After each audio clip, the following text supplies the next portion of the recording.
you tonight is basically built on a model that you might be familiar with from a book by Benton and Fox, Teaching Children's Literature, years 9 to 14. You know the book? It's no big deal if you don't. The point that they make is that there are really three opportunities.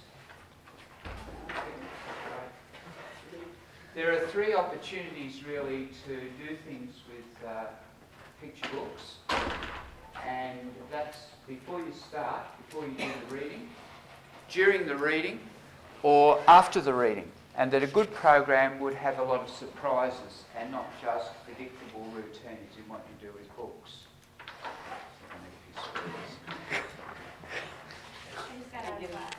Oh, okay. Great. So, it's a lockout. So I'm not intending tonight to work you through the 48 different ideas, you'll be pleased to know, but just to pick a few that I think are particularly effective based on my experience with working with student teachers and things I've done in in-service programs with teachers. And I was happy to see Carol Fuller today just to run a few of these ideas past her and see if they would sit easily in an American context. So I'm going to learn things myself tonight from how things go, but the intention will be to make it reasonably interactive, and we're going to go for about an hour and a half, and my intention is to cover about 8 activities that, and if you know them already, we'll pick up other ones, that's fine. We won't just do things you already do normally. Hi.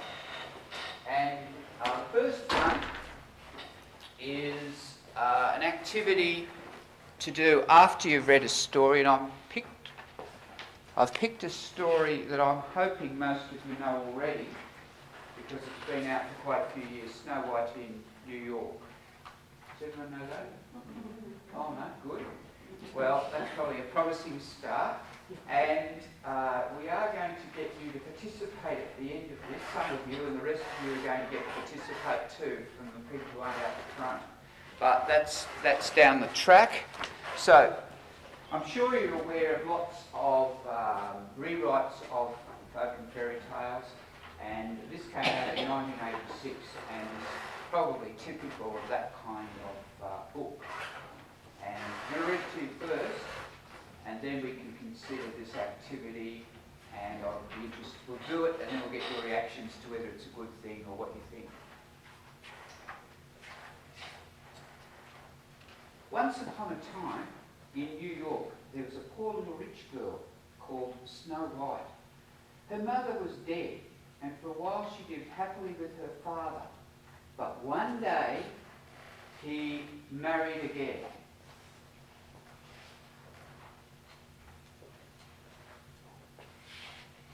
All the papers said that Snow White's stepmother was the classiest dame in New York, but no one knew that she was the queen of the underworld.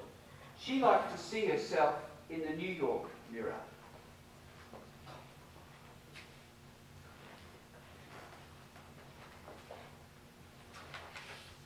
But one day she read something that made her very jealous.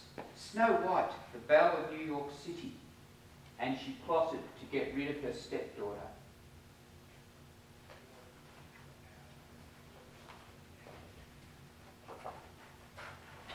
Take her downtown and shoot her, she said to one of her bodyguards. The man took Snow White deep into the dark streets, but he could not do it. He left her there, lost and alone.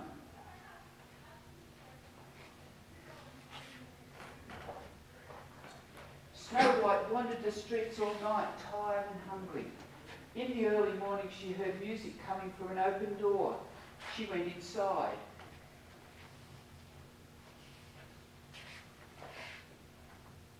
The 7 jazzmen were sorry for her. Stay here if you like, they said, but you'll have to work. What can I do, she asked. Can you sing? Said one of them.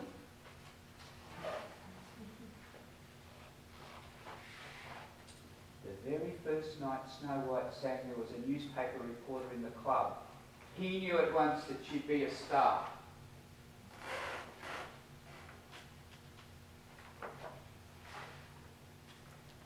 day, Snow White was on the front page of the New York Mirror. The stepmother was mad with rage. This time I shall get rid of her myself, she said. And so she decided to hold a grand party in honour of Snow White's success. But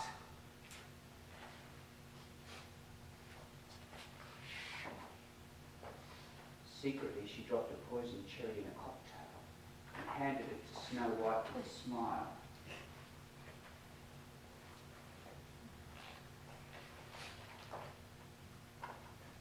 TV close up.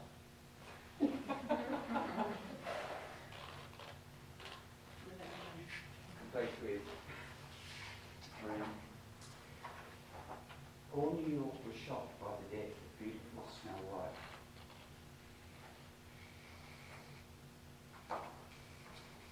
Crowds of people stood in the rain and watched Snow White's coffin pass by.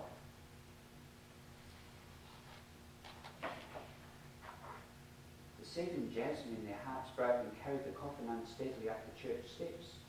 Suddenly, one of them stumbled, and to everyone's amazement, Snow White opened her eyes. The first person she saw was the reporter. He smiled at her, she smiled back. The poisoned cherry that had been stuck in her throat was gone. She was alive.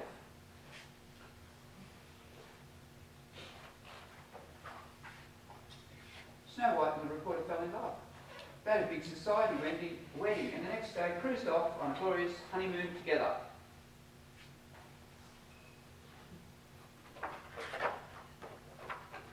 End. Now, I guess there's all kinds of things that you could do with this, and you might have some ideas, but what I had in mind was that we need a few volunteers. We need exactly 1, 2, 3, 4, 5, 6 volunteers, which is not going to leave much audience, but we need 6 volunteers to step forward. We're such a small crowd, there's low risk in this. You know, the rest will outnumber the audience. We come forward, we'll outnumber the audience. We have a brave volunteer. Moving along, good, excellent.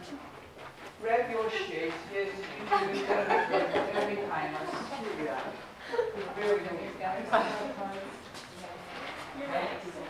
Okay, everyone will get to have an activity.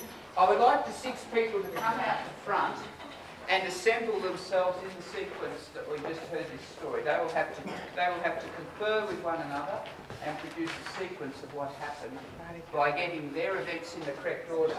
The rest of us, the audience, will then decide if they've got the story right.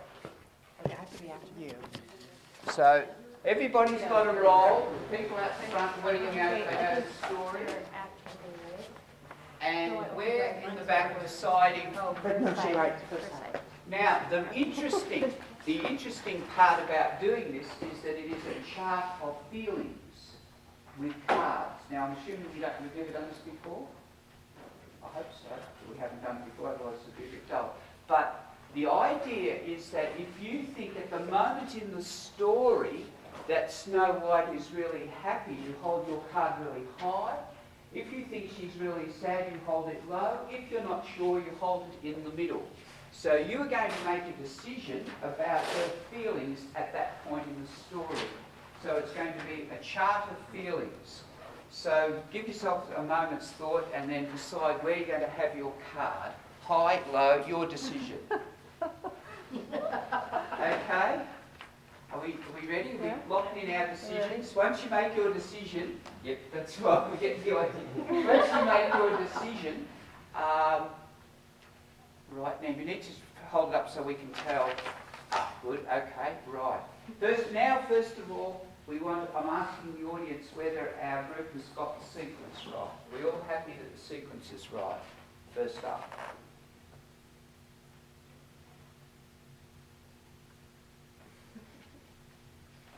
I'm open to suggestions. Everyone's happy the sequence is right? Let's just see. First up, Snow White's father remarries, meets the bodyguard, Jasmine, the reporters at the club, opens her eyes and spots the reporter, and Snow White's wedding. We're happy that's the sequence, right? Yep, sounds good to me. Now, what do the rest of us think about the decisions that have been made about how Snow White feels? What do you think about the decisions that have been made about her feelings?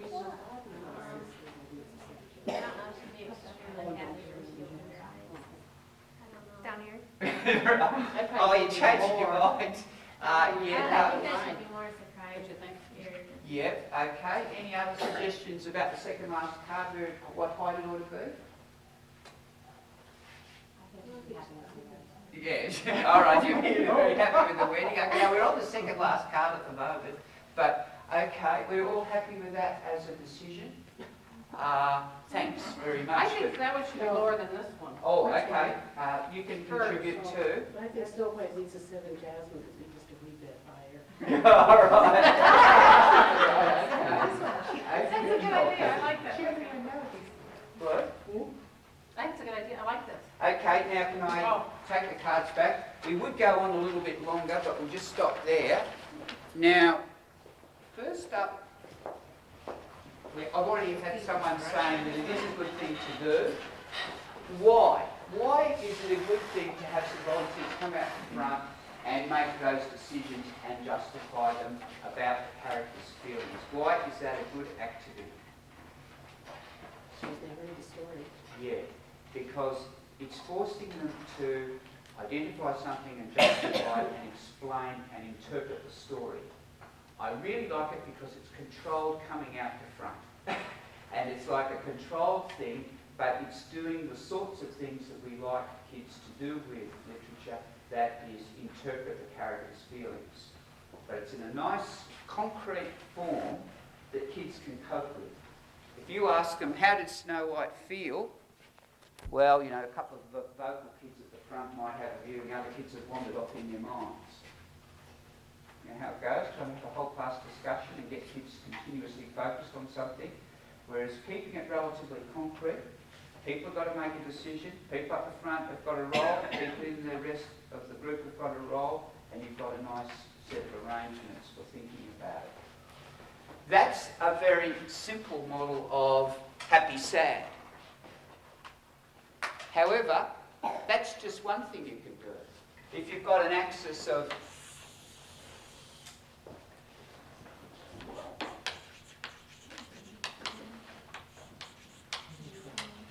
you can do this as a kind of storyline. I could have said to you, tell me what are the... I'll suggest to you there's only 6 important events in that story. You tell me what the 6 important events are.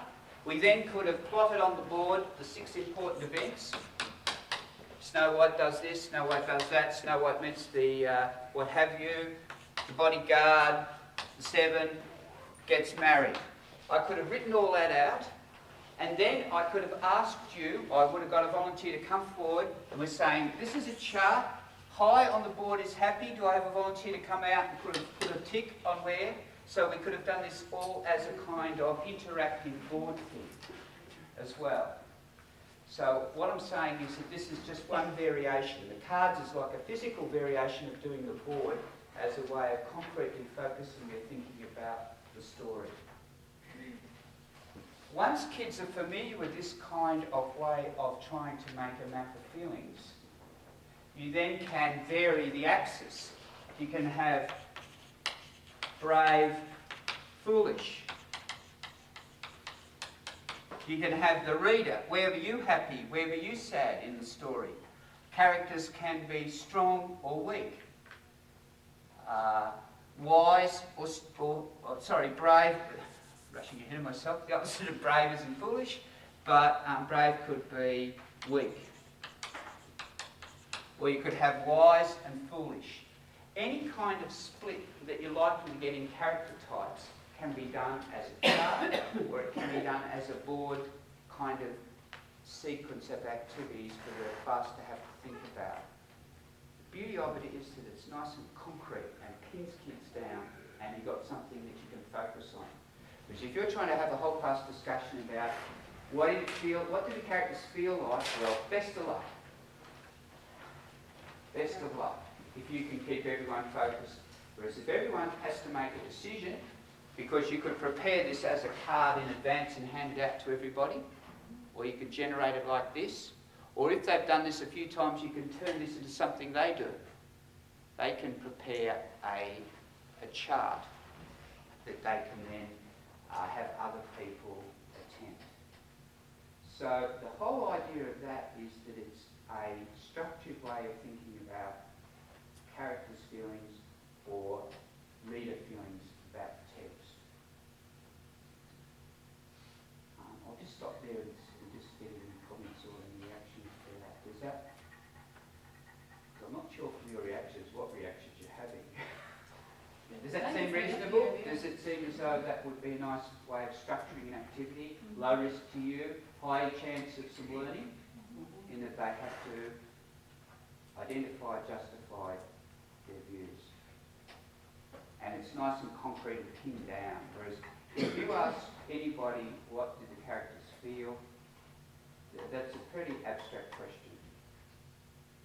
And the beauty of that kind of activity is it's giving them a concrete framework within which to think about feelings of characters. It's a little bit, you might think it's too concrete, just happy, sad, split, but you could do other sorts of character opposites to vary it, or they could design things in that way. Like we just did Yep. Peter Rabbit, so could you do Peter Rabbit and Mr. McGregor? I mean, could you do two and then connect the dots and see when? Yeah, you could. It depends. It's a little bit hard for the Is it too hard to younger compare? kids to go with it. I'm thinking grade 3 up, but I've done that kind of thing with year 12. Or you can work it. Depending on what questions you ask, that can be very hard or very simple. But just as a way of focusing, was the character happy or sad? It's a nice little framework, and it can be done like a board thing, or it can be done as a handout, that kind of thing. Yep. Do you find after kids are comfortable with this sort of thing that maybe a group discussion later is a little bit more easier to come by after they're more comfortable Yes. with charting it? Yep, exactly. I particularly like it if they've done a chart where they've locked in their decisions, and then they have to think about their decisions and whether they want to change them or not. I really like the idea that they are actively thinking about it, rather than, if you're having a whole class discussion, there's always a few dominant vocal kids, and then it's hard to get other people fully, mind in the ear. Something, mental cogs ticking over. Whereas if they've made a decision and then they have to explain it, like we had with our little algo, there will be disagreement, but I think that's great. Disagreement's great because it forces us back into the book. You think this, you think that, let's check the book. I always like let's check the book because that's the point. Let's check the book to see which position looks sensible. Picture books in classrooms. So that we're looking at. Yes. So I think disagreements are fine because the whole aim is really to share and negotiate different viewpoints, isn't it? We're not necessarily expecting everyone to have totally the same view about the character's feelings, but we want a structured way of talking about it rather than it becoming a bit of a schmozzle. Yeah. It's not the only thing you do, but it can be a nice concrete starting point for what's quite hard for some kids. Particularly boys, often in class, don't have any idea what characters feel. And even being able to explain what they feel or why they feel it can be setting a very high goal for yourself. Whereas this is pinning it down in a reasonable way. A variant version on this, which we could try now, seeing we're all familiar with the story. Again, I want 4 volunteers. But you know how there's lots of chat shows on TV these days? I'm not saying we model this on Jerry Springer, but there are programs that say, here are 6 people that have been involved in some dramatic experience. Now, we can be a studio audience and we can interview them about what they felt. And it just so happens I've brought my roving microphone, and everyone will have to participate because not only will we have to have the 4 people up the front, 4 brave volunteers, but we're a small primitive group. We have 4 people to volunteer to be up the front before you know what your role is. Whoa. It can't be me. I would volunteer, but I've got to come and rove the audience and get you to ask questions. I'm afraid you're going to have to do something. You can either be up the front or you can be down the back asking questions. Okay. Terrific. We've got 2 volunteers. We're not going to have everybody. Any just chair? 4. That's right. Any chair. Yes, terrific. Okay. I think it would work best if we had 4 characters, but it's very interesting here on the Donahue Show tonight. We are going to explore what really did happen. And we're very lucky because we've got the bodyguard who decided not to follow up with the advice from the stepmother. And we're all going to be really interested to find the true story of why he didn't follow up with the bodyguard, why he didn't do as advised. We've got Snow White, who's really been the centre of this whole episode. We really want to know what her feelings are. At the end of the story, we don't quite know what she thought about her stepmother. It'll be interesting to find out what's her feelings at this stage. We've also got the reporter, and we're really interested to see whether the reporter was really just an opportunist who thought he could manage a new career, or was it truly love? And I think it'll be interesting to explore that. So what I'm doing is allowing the people to go into role, getting everyone thinking about some possible questions they can ask and structuring it so everyone's going to get. So we've got the body. Yes, I think it's you. We've got the bodyguard over here. Remember the bodyguard in the story? We've got Snow White. We've got the reporter. And we haven't got a jazz man, but we've got the jazz man just couldn't be here today. You know how it is, New York traffic. And we've got the stepmother. Right. I will ask the question first, but I'm expecting our studio audience to have some burning questions of our group today, because I think we're dealing with what could have been very tragic. And I will be interested in finding out the true story. I'll perhaps just start with one question to Snow White, and there will be questions from the audience in a moment. But Snow White, were you surprised how it all turned out?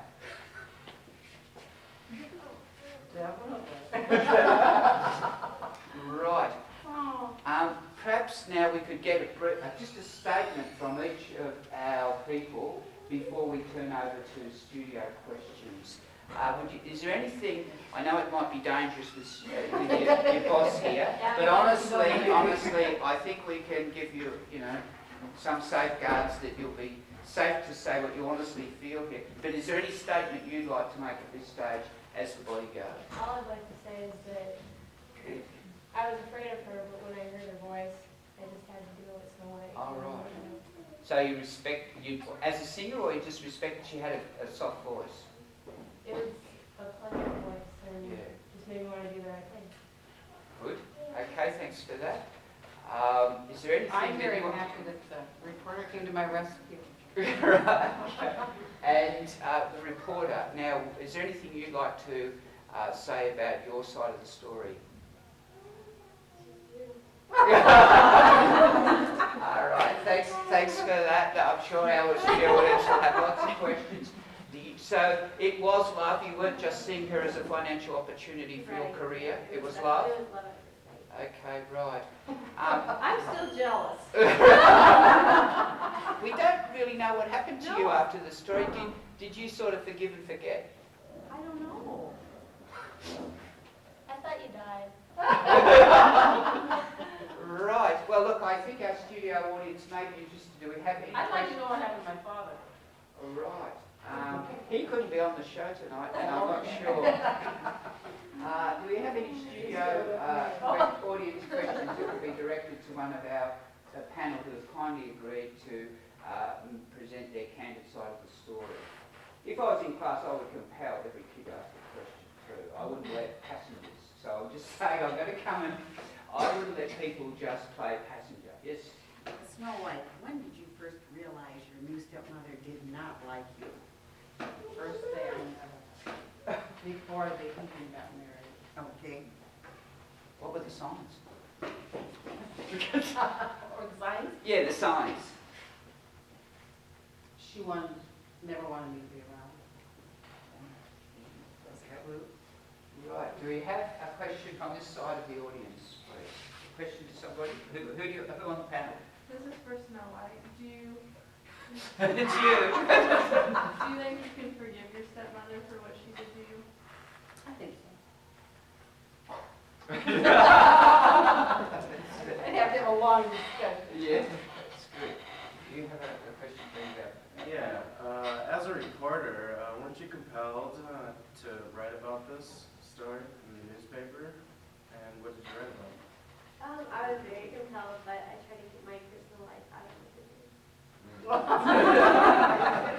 Right, okay. Thanks for that.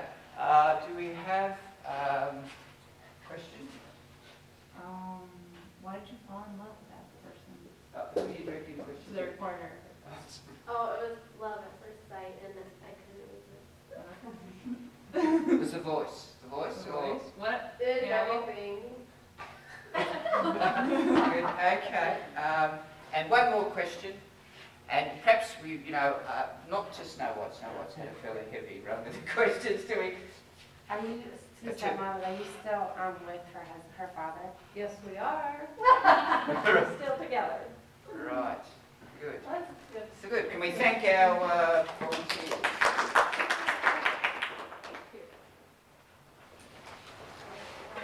Why is that a good thing to do? Why is that a good activity? People are nodding, but why is it good? Why is it good? Yep. It really makes me think about what happened in the story Yep.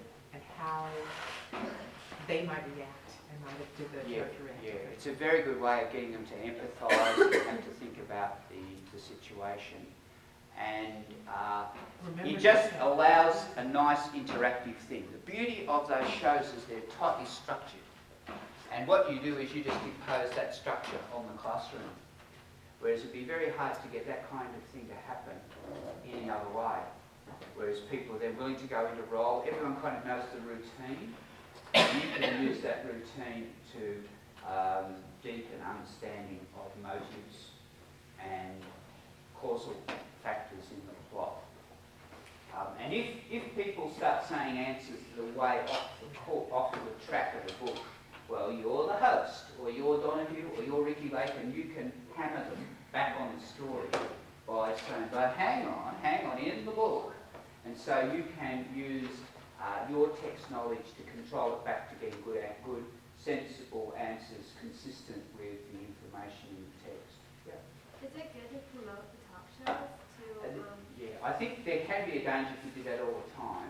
And I would say that it's just a thing that works. But you Would can. it be best maybe if you changed like your name, your talk show Yeah. name maybe or whatever? Yeah, I think that would be a good idea. That you're basically just using the format without endorsing any particular commercial enterprise. It's just like endorsing that format to explore character in a way that kids enjoy. We all know kids love chances to have verbal stuff rather, and a structured activity and get out of their seats. I'm a great believer, sitting in the long haul in school is very unnatural. And if you can make a structure that's organised, it's just, orderly, an orderly activity that leads to a deeper understanding of the text, that's all in the right direction. Any other questions about that? I wouldn't do it every time, but a lot of my students do that and they find it works really well. And you can use a lot of different texts. You can personally choose how few or how many people you're going to have interviewed. It might be just a couple of characters. And it's kind of variation of hot seat. I don't know, someone can play the author or someone can play a couple of characters and they're in the hot seat being ruled by the panel. You're the panel. And it's just a way of varying. Any good program has to have variety.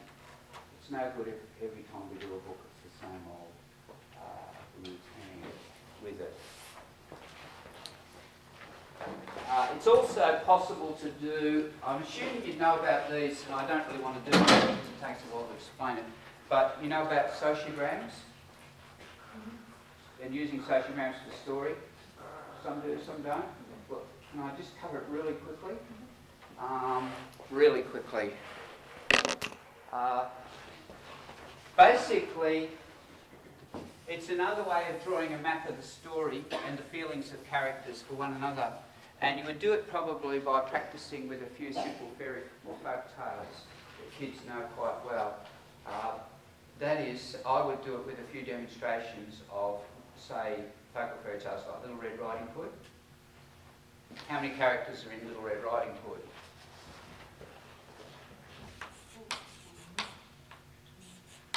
Little Red Riding Hood.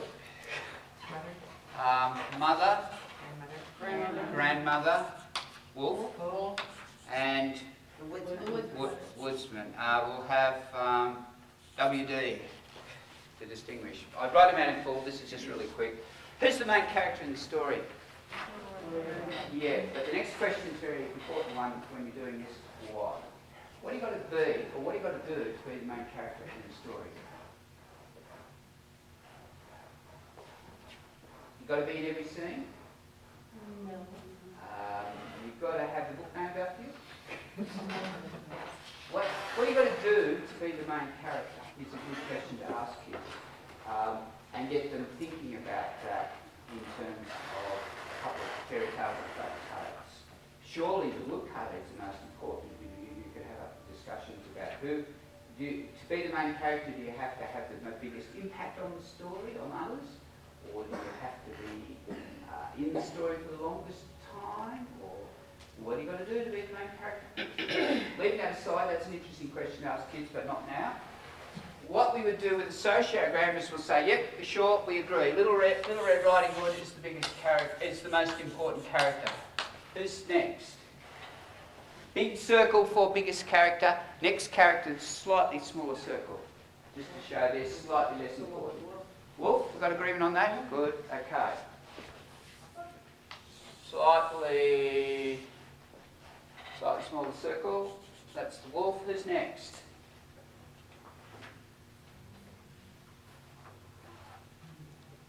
Line ball. Toss up. Well, let's just, for the argument's sake, say it's the wood.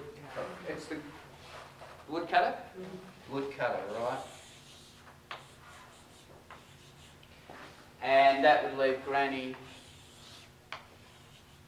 as the smallest. In a sociogram, as you know, you would have, what you do is you try and draw a relationship between the characters. What does Little Red think of the wolf? And that might be terror. What does the wolf think of Little Red Riding Hood? He could have eaten her in the forest, but he goes in for a bit of entrapment by racing her to the house. So he's kind of... I think it was that bad. Okay. So he's kind of perverse. He's all sorts of things. But if we're expressing his feelings about her, about Little Red, we're only allowed one word. What word would you use? Dinner. That'll do. That'll do. Whereas with Grandma and Little Red, we've got reciprocity. So we've got a double-headed arrow because they both feel the same thing, reciprocity. I'm doing this really quickly, but what you're doing is you're saying, rather than just writing a verbal account of the relationships between characters, it's possible to do it as a little map, as a sociogram, where you link up what every character thought about every other character. Where it's not clear what a character thought about another character, we don't really know, for instance, what the woodcutter thought of Granny, then we could have a dotted line to suggest, well, we're not quite sure, but it looks as though he would, he'd have a kindly view. He's obviously a chivalrous woodcutter, and he does the right thing normally under conditions such as we see in the book. So you could have a dotted line. So what you can do is explain that it's possible to make a map of stories, of any story, provided there's not too many characters. Ideally then sociograms have up to about 6 characters, and it would be possible to do a sociogram of Snow White in New York. And you wouldn't do that immediately, but you could build up to it after the class has had some experience with doing these kind of maps with more familiar stories. Again, the aim of that is really just to vary how they respond to text and give them another way of showing the relationships. I think it's great if you're doing an extended text to do a sociogram of what the characters' relationships are like after chapter 1. Lock that in. Read on. 8 chapters later, do a sociogram of the relationships, and then have the class tell you why they've changed. I really believe in structured, organised ways of building responses to text, rather than just trying to have a global approach. We know global questions are just too hard, whereas if you provide a kind of focused, concrete sequence of identification of things and justification, then you've got a basis for more careful thinking about the text. So often with extended text, our focus is for the children to understand why things change. Why did relationships change? Why did the character develop qualities? Or why did a relationship alter? Then these sociograms are a nice way of making that a concrete thing for charting. Because if you ask the abstract question after 8 chapters in, has the character changed? In what ways? You know how it goes. Best of luck if you're going to get everyone interested in that question. It's possible, but I don't think it's guaranteed. So that's just another kind of structure then for story maps.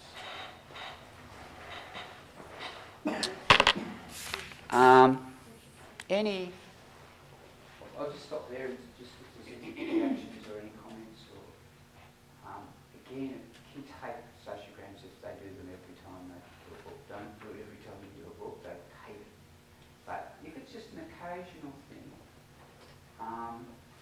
even I've taught these sort of things for Year 12, an adult novel, condense it into one page. What are the best words you can come up with to describe the relationships between characters in telegram form or email form or in type, choice? Then I think it's a very useful way of sorting out what's going on in the text. So it can be done for older kids, but it can also be useful for the adults. Everyone just agrees? Okay. I'm happy. Good. Moving along. Right.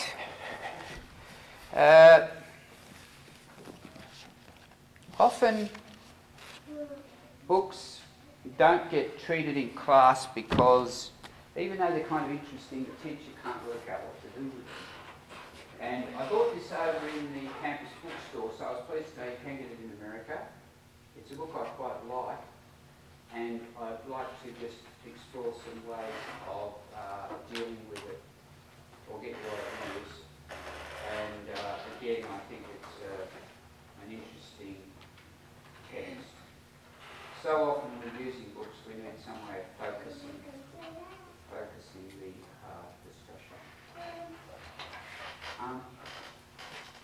Does anyone know Idleware? Well, it came out in 1986, and it's a bit hard to follow, but I have used it in grade 4, and it worked quite well. So it's not too hard to follow. But it's actually two bears having a conversation. And I think there's some jokes about Teddy Roosevelt too, who had a teddy bear, which you might pick up as a joke. The idle bear. What kind of bear are you? Asked Ted. I'm an idle bear. But don't you have a name like me? Yes, but my name is Teddy. All bears like us are called Teddy. Ted thought for a while and said, well, Teddy, I've been Ted forever, at least 50 years, I think. Me too, said Teddy, at least that long.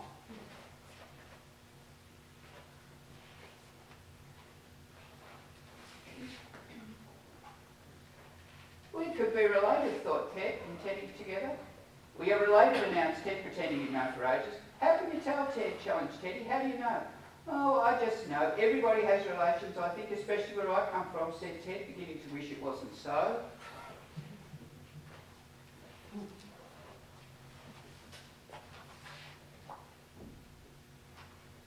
Where do you come from, Ted? From an idea, said Ted definitely. But ideas are not real, they're only made up, said Teddy. You have to come from somewhere real to have relatives. Not relatives, relatives, said Ted, trying to hide his confusion.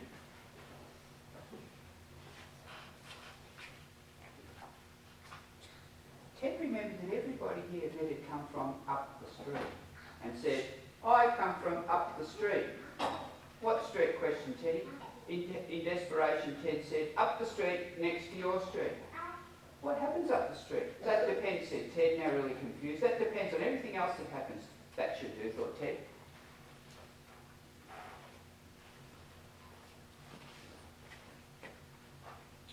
Like what? Demanded Teddy. Ted tried to remember. When I was young, he began, I used to have a lot to do. I was as important as a bear can be. Ted paused and went on. Later I was put away and taken out, put away and taken out and put away where? Interrupted Teddy. In a box. What sort of box? A bear box? I don't know, said Ted, just a box. Oh, said Teddy.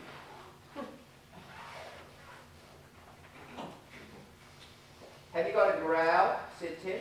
Oh, I used to have one, but it wore out, said Teddy. Mine still works, said Ted, proud. At least I think it does. Don't you know? That depends, said Ted. That depends on what I do. If I stand like this, it works sometimes. Ted stood on his head as best he could.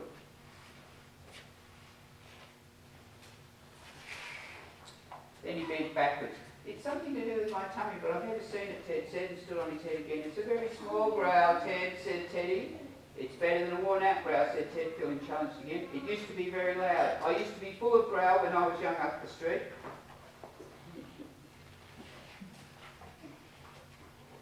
I'm full of straw, announced Teddy. Teddy ignored that. It sounded reasonable anyway. He was probably full of straw too, if they were related. But then scarecrows and cushions are full of straw, and the thought of being related to a cushion annoyed him. Teddy was thinking about cushions and scarecrows when Teddy startled him by saying, dogs. What about dogs, said Ted. Dogs come from up the street now, Teddy. Ted thought of course they do and remembered Michael. He hadn't seen Michael for how long? It must be 40 years, thought Ted aloud. What? Said Teddy. It must be 40 years since I've seen Michael. I wonder where he is. Michael who? Michael Wood, the dog next door up the street. Oh, said Teddy. Getting out. Why do you wear that bandage? Asked Teddy. Ted looked sadly at his bandaged wrist. Oh, just because my paw wore out, he said. Like my growl wore out, I suppose, suggested Teddy, glad that Ted was not perfect. I suppose, said Ted, just searching for a clever reply. Then he had an idea. It gives me a worldly look, he explained. What does? Demanded Teddy. My bandage on my worn-out paw, said Ted. With that and me together, he went on, I'm a worldly bear. He remembered that somebody once had admired him and shaken him and told him he was a worldly bear. What's a worldly bear? Asked Teddy. Oh, one that's worldly, said Ted wisely. He was quite content just being worldly without having to explain what it meant. That's part of being worldly. I'm an idol bear, said Ted. I know, said Ted, you told me so. Don't you want to know what an idol is? No, said Ted. My owner is an idol, said Ted, ignoring Teddy. Teddy ignoring Ted. So I'm an idol too. Ted wished he knew what an idol was, and he's still thinking about it.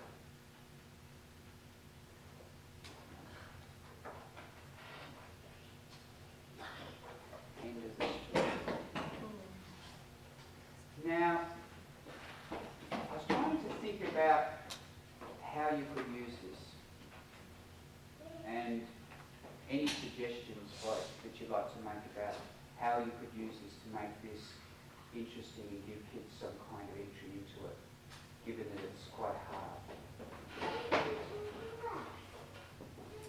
My second graders would want to know, what does idle mean? Yeah, so you probably need to explain that. What I came up with was this idea.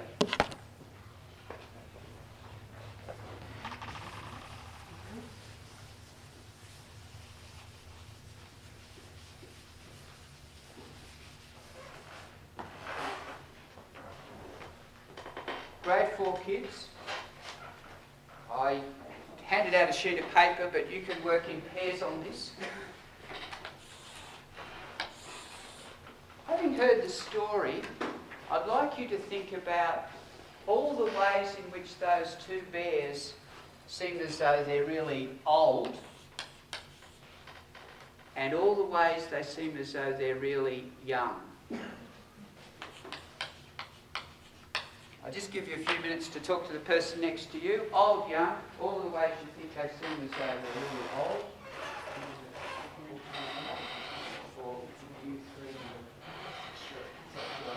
About all the ways they seem.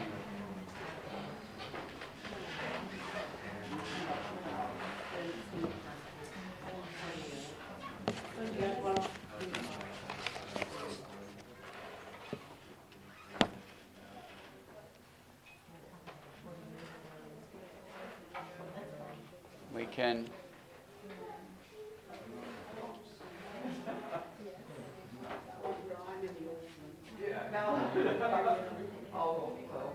that would